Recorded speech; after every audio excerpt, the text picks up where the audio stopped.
Friends, आज हम पढ़ेंगे ग्राफिकल मेथड कि हम किसी भी क्वेश्चन को ग्राफिकली कैसे सॉल्व कर सकते हैं। तो मेरे पास ये एक क्वेश्चन है जिसे मुझे ग्राफिकली सॉल्व करना है। तो हमारा फर्स्ट स्टेप क्या रहेगा कि जो हमें कॉन्स्टेंट्स दिए हैं, इनइक्वालिटीज़ दिए हैं, इन इक्वालिटीज़ में चेंज करें। तो मैंने इन इक्वालिटीज़ को लेस देन इक्वल टू की जो कॉन्स्टेंट्स हैं हमारे पास, उसे मैंने इक्वालिटीज़ में चेंज करके लिख दिया है। अब हम क्या करेंगे, वन बाय वन पहले हम x1 को हम पॉइंट्स निकालेंगे। मेरा मतलब कि हम जो पहले x1 को 0 पुट करेंगे तो हमारे पास x2 की वैल्यू कितनी आ जाएगी 15। तो हमारा पॉइंट पहला क्या होगा 0,15। ऐसे ही हम इसी इक्वेशन में x2 को 0 पुट करेंगे और x1 की वैल्यू कितनी आ जाएगी 10। तो हमारा नेक्स्ट पॉइंट कितना आएगा 10,0। ऐसे हम इस इक्वेशंस के पॉइंट्स को निकालेंगे कि जैसे हम x1 को 0 पुट करेंगे तो x2 की वैल्यू कितनी आ जाएगी 11 एंड x2 को 0 पुट करेंगे तो x1 की वैल्यू कितनी आ जाएगी 22। तो ये मेरे 4 पॉइंट्स निकल गए हैं और मैं इसे ग्राफ पर प्लॉट करूँगी। तो मैंने इसे ग्राफ पर प्लॉट कर दिया है। तो आप देख सकते हैं मेरा पहला पॉइंट था 0,15। तो मैंने यहाँ पर किया, मेरे यहाँ पर x1 की वैल्यू 0 थी और x2 की वैल्यू कितनी थी 15। तो मैंने यहाँ पर क्या है प्लॉट कर दिया है x2 0, यहाँ पर पॉइंट क्या है हमारा 0,15। ऐसी मेरी ये जो वैल्यू है 10,0, ये मेरी यहाँ पर हो गई 10, x2 की वैल्यू यहाँ पर क्या है 0।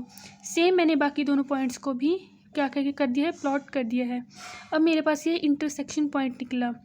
अब मैं इंटरसेक्शन पॉइंट कैसे निकाल सकती हूँ, मैंने यहाँ पर क्या किया, सेकेंड इक्वेशन को 2 से मल्टीप्लाई कर दिया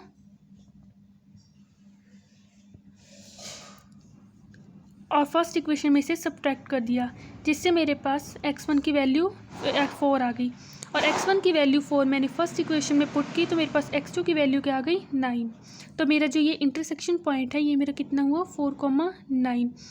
और हमारे पास जो ये क्या है रीज़न है, शेडेड रीज़न है, ये कैसे आया, हमारे पास पहली कांस्टेंट थी कि 30x1 + 20x2 is less than equal to 300।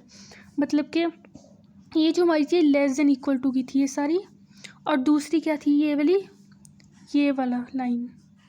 तो इन दोनों का जो हमारे पास कॉमन रीज़न आया वो क्या, शेडेड रीज़न मेरा ये, मतलब कि जो मेरी पहली लाइन थी वो लेस देन इक्वल टू की थी, दूसरी भी लेस देन, और जो इन दोनों का कॉमन रीज़न आया वो ये शेडेड रीज़न।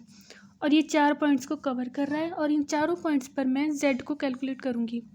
तो मैंने ये चारों पॉइंट्स पर z को कैलकुलेट कर लिया, at 0, 0, at 10,0, at 4,9 and at 0,15।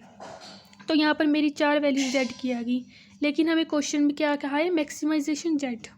तो मुझे मैक्सिमम z देखना है कि मेरा मैक्सिमम z कहाँ पर है। तो मेरा मैक्सिमम z किस पर है 4,9 एट इंटरसेक्शन पॉइंट।